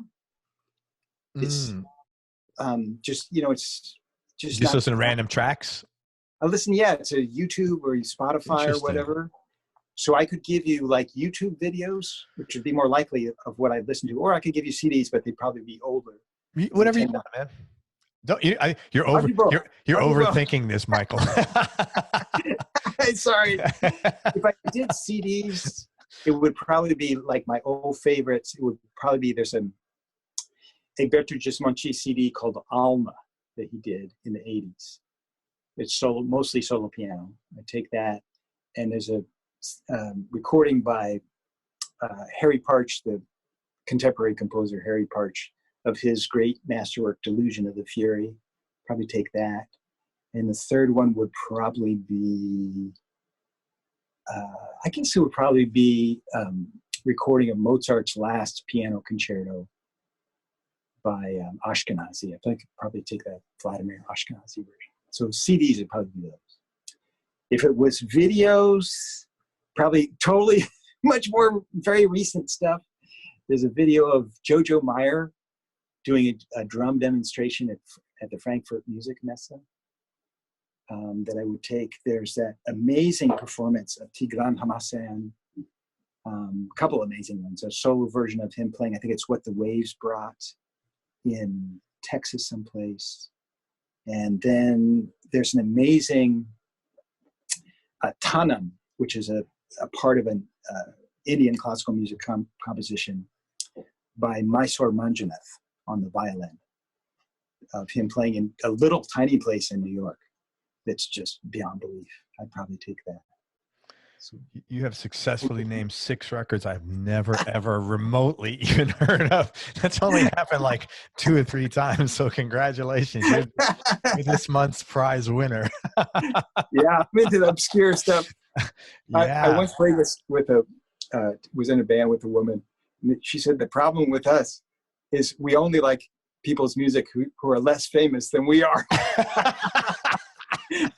Oh my. I was just hoping you were going to say like number 3 would probably just be like one of the first 2 Led Zeppelin albums. I was going to shit myself. I was like, what? Oh my God. Yeah. I wouldn't, those are close. There's some of those records that are close, like Sly and the Family Stone. Okay. That's fair enough. Yeah. Come on. Great bass player. Man, you know who I just got referred to? Wiz from Mother's Finest, the bass player. Oh, nice. Yeah, yeah. I'm looking. That's nice. a funky dude. Yeah. Man. These are tough questions. Most important things you've learned about yourself. That's going to be interesting. I don't know if I have any great insight there. I guess I would just say the kind of difficult thing in my life was kind of being a misfit. Like I realized that the conception I had kind of going into life as a young man was pretty much completely wrong about what life was and what was going to be, and kind of getting to understand, oh, okay, so this is the way I think the world should function, and it doesn't function that way. And this is the way I thought it, yeah, I would say something along. Interesting. What do you think you thought like that? I don't know. I mean, it's like things that seem perfectly obvious to me, other people think of as being really strange. Really interesting. Like just like the way I play bass. A lot of my impetus early on, I worked really, really hard like in around the time I was 20, 21, 22, practiced for 10, 12 hours a day. A lot of the impetus was I thought everybody else was doing the same kind of bass playing I was, where, doing different tunings and doing all the same stuff. I just assumed that other people were doing that. Wow. Playing with the EBow, all this stuff. I mean, if you had told me back then that I'd be at this age at 58 and basically nobody would be doing that, I wouldn't have been able to understand how that was possible. So just little things like that, but it kind of goes all the way across the board. This, I'm really lucky to be married to a really wonderful woman because she has to explain a lot of stuff to me. Just hey, kid, that's awesome. Yeah, it's great because just whether it's like going to the DMV or something, this is the way this works and you have to do this and this. And I'll have to say, but it shouldn't work that way. It doesn't work that way. It works this way. And I say, okay. No, honey, in the rest of the world. Exactly. In your head, it might work that way, but not in the real world. Yes. Yeah. How long have you been with your wife, man? We've been married 16 years. Oh, good for you, man. Congratulations. That's nice. And you have how many kids? We have 2 kids. That's good. Congratulations. That's really cool, man. I'm happy. Thanks. Yeah. You need a sane woman. Everybody does, it's important. Yes. Yeah. I mean, she's definitely the better half. That's for sure. Good for you, man. Well, you deserve it. Why not you? Yeah, maybe I do. Maybe I man. do. Yeah, why not you? Absolutely, man. You're a good guy. Come on, man. And from her perspective, she's probably thinking, man, this guy, she probably appreciates that purity that you have. Yeah, it's single-minded, but at the same time, it's sincere. And man, that's pretty important. That's a scarcity in some sense today. I guess she must. I mean, I haven't caused her a lot of grief. I take care of this. I haven't caused her a lot of grief. But oh my God, you have more disclaimers than anybody has spoken. Yeah, right. I haven't caused her a lot of grief. I'm acceptable. But I do wonder why she puts up with me like asking, really basic questions. Hey man, being married is not easy. Being in a relationship is not easy for 16 years, man. You just give and take on both sides. That's just the way it is, With her, it's almost easy. Yeah. Well, that's good. So you got the right person. You got the right person. Yeah, man, that's cool. Good for you. It makes it work. Yeah, good for you, man. I'm happy. Thank you. Man, this is going to be a tough, what do you like most about yourself? You know, Don't say your bass playing. Well, at this point in my life, I can say that I have been somewhat creative. Hell yeah, man. And for me, that's the whole ball of wax. For me, that being creativity is the goal. You're one of the most creative people I've spoken to in 600 and change people, man. What you do is really and truly incredibly unique. And it's not just like pulling shit out of your ass to be unique. It actually makes sense and feels good musically. That's what's really hard to do, to me, from the outsider. Well, thank you. You're welcome. That was the goal. And, it's just, that's what I believe in with all my heart. I think maybe it's a little old-fashioned to believe in something like that, where, it's really what I think needs to be in the world. Even if it wasn't, I would still do it. It's what I live for. It's just what I give my heart and soul for. The only thing more important than that to me is my family. Yeah. That's it. So it's 1 in 100 musicians I speak with are like you. It's almost like, not almost, they live for this. It's that connection. Yeah. And that, to have that, and to have the discipline to carry that on, I think is really tough, man. I give you guitar players. I don't know if you know any. Do you know Jack Pearson? I know the name. Out of Nashville. He played with the Allman Brothers for incredible player. Another guy in Nashville is a guy who's a tech for Tim McGraw, John Prestia. There's been a handful of, 5 or 6.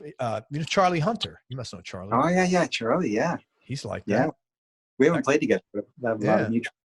Yeah, I'm sure you knew him. Yeah. He's like that. I mean, and when I'm listening to guys, when I'm around guys like that, like you, it's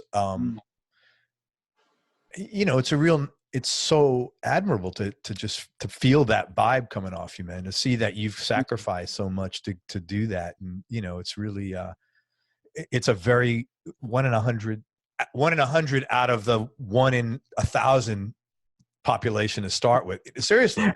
Because like, how many guys are musicians versus the guys that I'm probably having on my show? It's great, man, and I really applaud that. Well, I appreciate it. It's definitely a kind of a calling. I don't know where it comes from, but when you get that thing, it's do whatever it takes. Something or someone you miss from your childhood? Geez, I hate to be that guy, but there's a little bit different music vibe going on now. Yeah.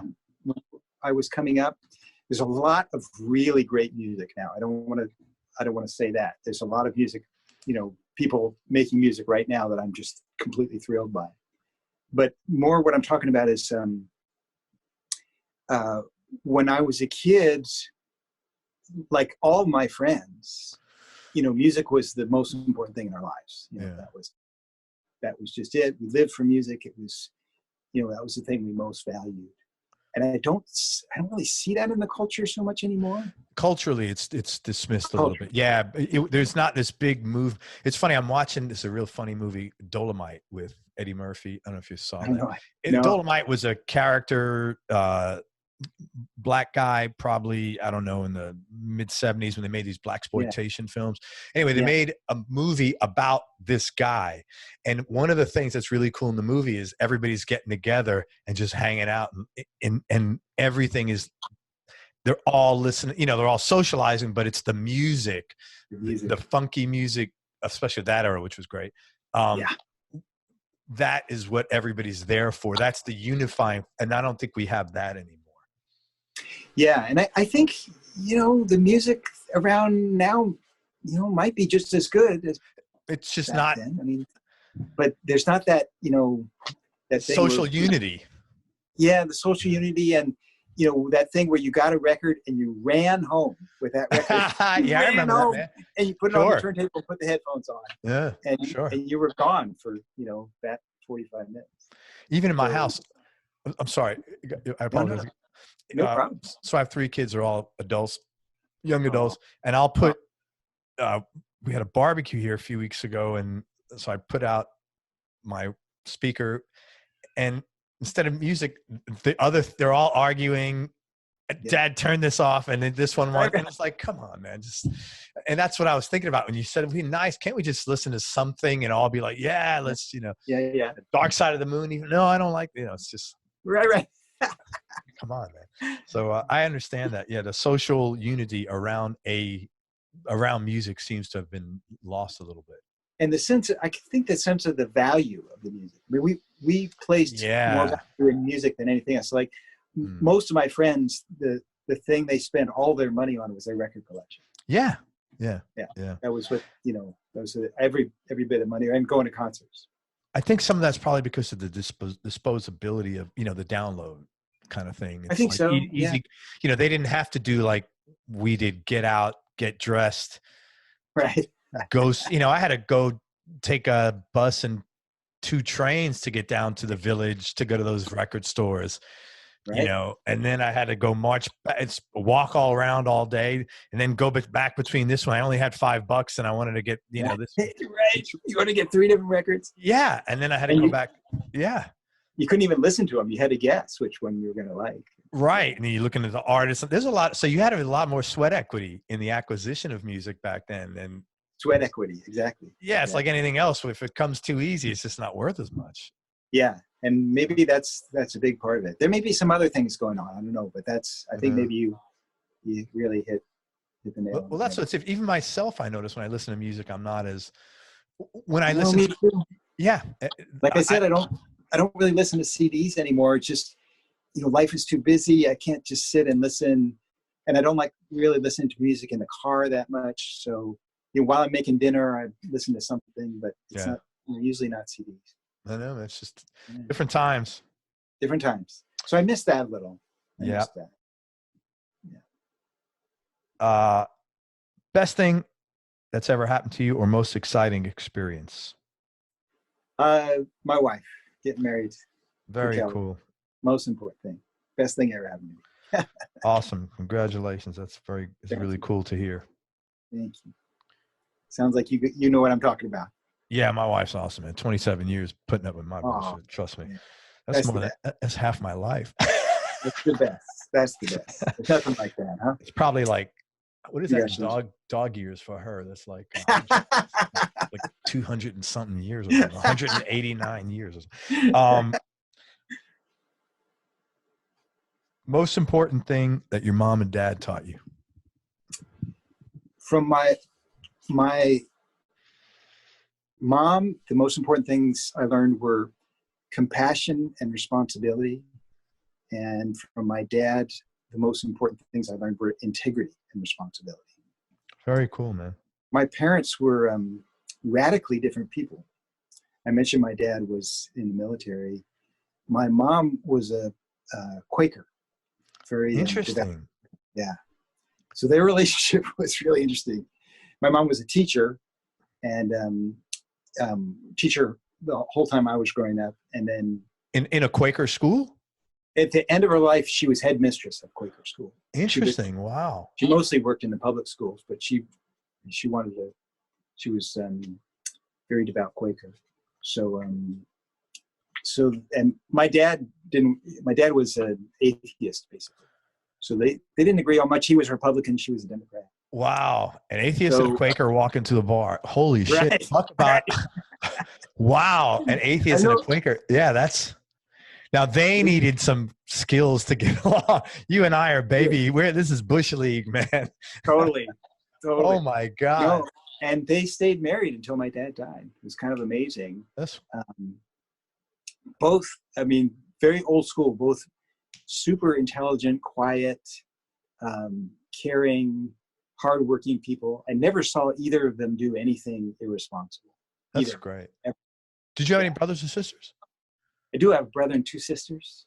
But yeah, so, growing up with those 2 people who had different viewpoints on anything political, most things social, anything spiritual, they had contrasting viewpoints.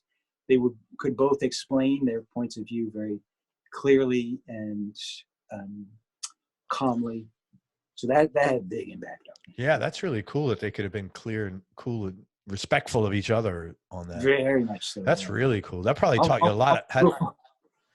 Well, they had to be. Come on, that's like really diverging. Yeah, it was interesting. It was really interesting. Wow, probably taught you how to get along with others really well. Oh, maybe so.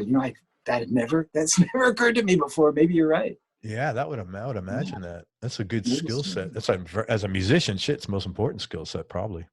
It's important as a musician, isn't it? Yeah. Wow, man. Yeah. Favorite place you've traveled and favorite venue you've played, because you've been all over, man. Favorite places I've been. I love Estonia. I love Brazil. The whole country of Brazil is great. And Mallorca is a wonderful place. I would definitely go back there.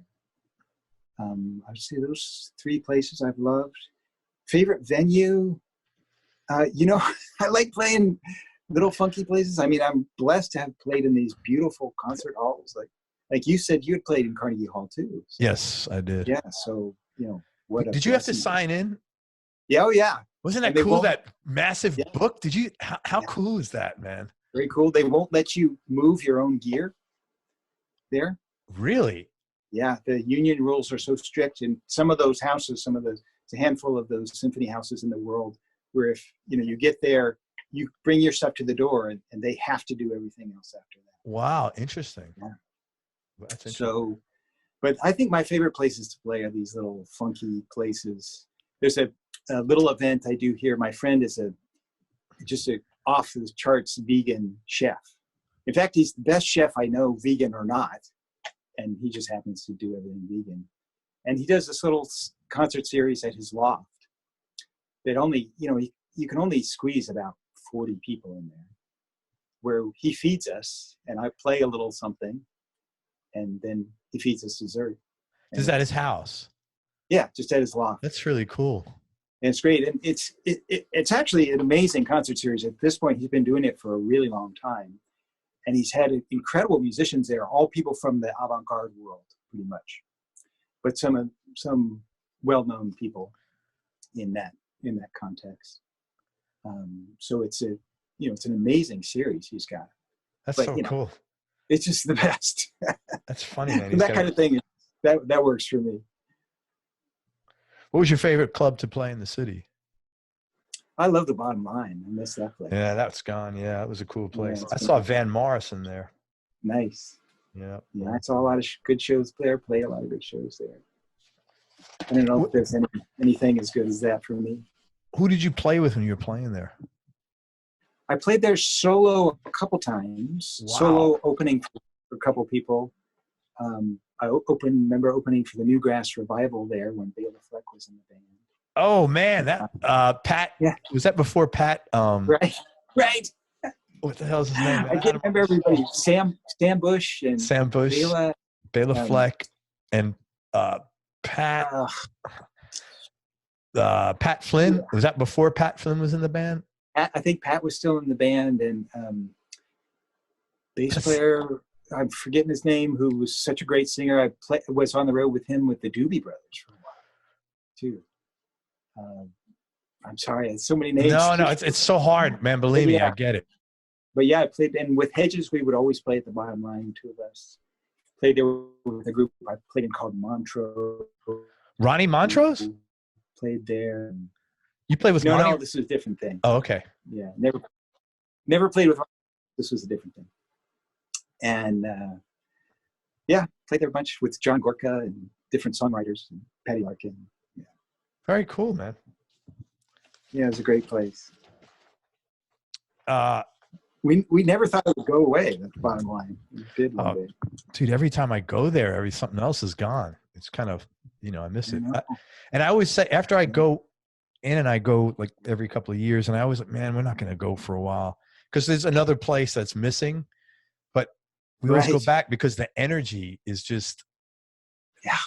it's not like any other place, man. It's not like any other place. Maybe Paris. Paris is a little like that. I've never been there. No? No, I'd love to go.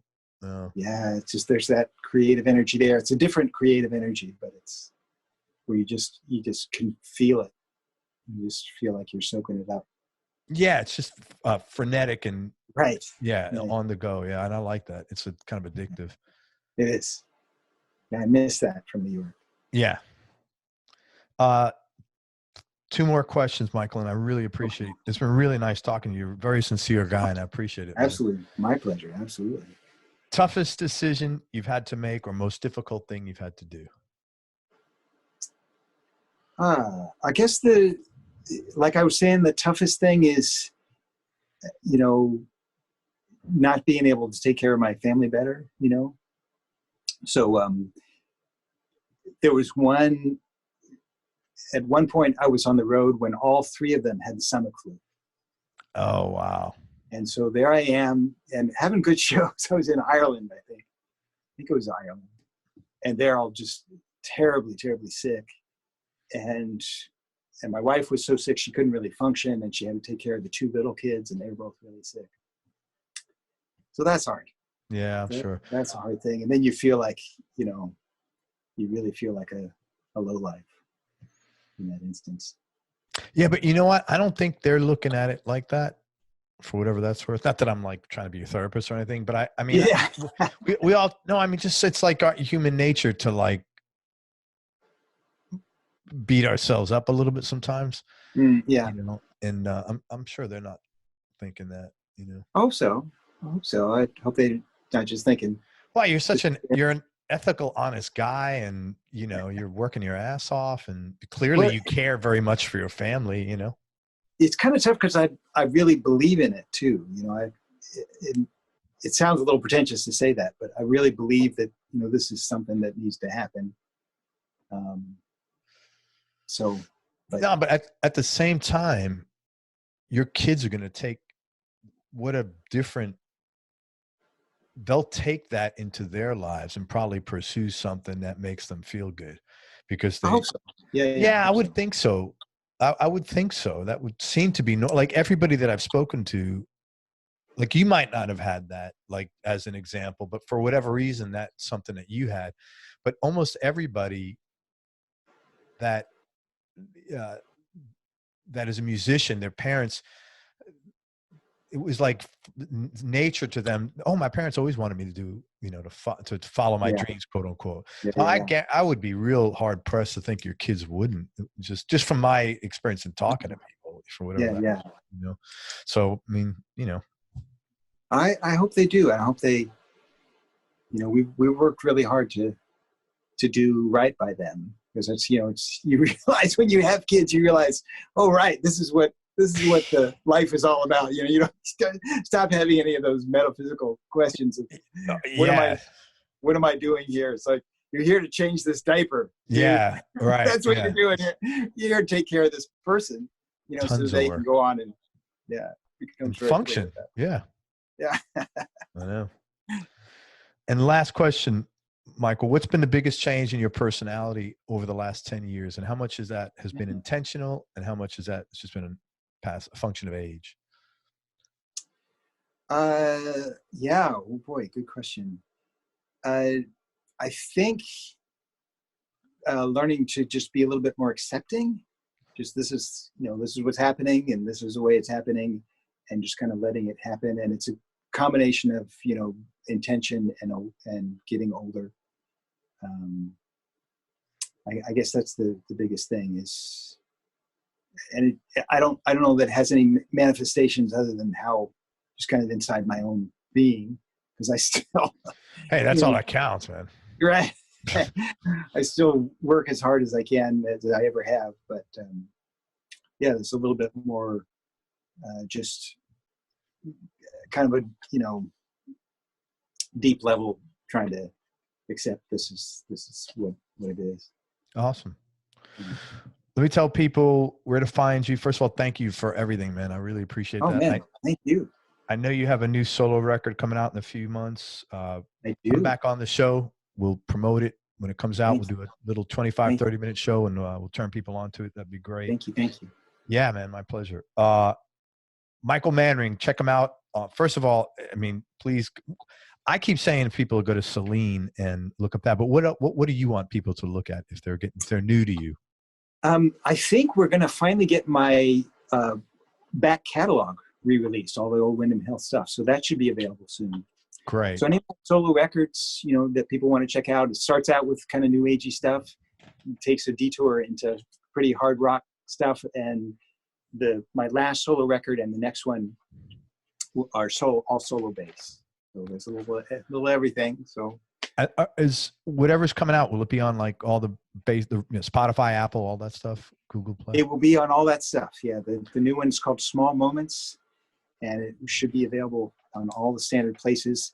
If people want to get the CD or just want a place to look for it, the best place to go is CD Baby. Is the best place to go. Yeah, go to CD Baby because then they pay the artists more money, and I always want everybody to please support the artists, especially coming on this show. And check out Attention Deficit, the 2 records, but look for The Idiot King with Michael Manring and Alex Skolnick. And was it Jerry Alexander? Tim Alexander. Sorry about that. Instagram and Facebook. Michael's got a page on Facebook. It's Michael Manring, Manring, and he's also on Instagram. And if you are interested in connecting with him and you're looking at hiring him for some tracks or hiring him to play, go to his website. It's michaelmanring.com.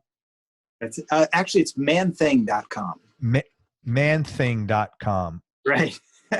It's been my name since I was a little kid. Okay, awesome. How did I not? I entered Michael Manring, I think. Maybe it just rolls over there. You'll find it right away if you just put in Michael Manring. But yeah, manthing.com. For all you women, he's already married. Sorry. And if you're interested in hiring him or working with him in any capacity, is there a contact tab there they could reach out to you? Yeah, there's a contact place right there. I'm always glad to talk to people. If you're not comfortable that way, you can get in touch with me, Facebook or Instagram. Yeah, message him on Instagram. Yeah, I have a forum on TalkBass. You can talk to me there if you like. Whatever. Talk-bass.com or something? Or I just think talkbass.com? I think it's just talkbass.com. Awesome. Yeah. So talkbass.com. And thank you, man. Any final words of wisdom? I look forward to a new record coming out. But I just want to send some gratitude your way that that you're willing to do this. This is huge. This is so huge. As you have heard from plenty of us, being a musician is a labor of love. When it's good, it's the best thing there is. And conversely, when things don't go well, it's really, really heartbreaking. And so all the people that you've talked to have been through a lot of highs and lows. And we're all so appreciative that you're willing to just help to spread the word about this. Some of the people who are successful in this business have a lot of resources and a lot of money at their disposal to just get the word out. And most of the people you're talking to, most of us don't. And so we are just reliant on the kindness and thoughtfulness and passion of yourself and others like you to keep us being able to do what we love and what we believe in. Well, so thank you, man. It's that deep appreciation. Thank you. It's really kind of you. It's my pleasure. I love talking to all you guys. And where else am I going to hear things like, I haven't given her too much grief? I mean, come on. It's priceless. But thank you, man. It's my pleasure. I really enjoyed talking to you. All right, my friend. Everybody, thank you so much for listening. If you enjoyed this, please share it on your social media channels. We appreciate your support. Go to manthing.com and check out Michael Manring's playing. Also, man, like I said, I love, you want to see just like something you've never seen before, look him up on YouTube under Celine. It'll blow your mind. Buy the DVD if you like it. Support his music, and go check out his CDs, and also check out Attention Deficit. And The Idiot King is the record. I'm going to be checking that one out. And thank you, man. I appreciate you spending time with us. And most important, please remember that happiness is a choice, so choose wisely. Be nice, go play your guitar or your bass, and have fun. Until next time, peace and love, everybody. I'm out. Thank you, brother. Thank you, man.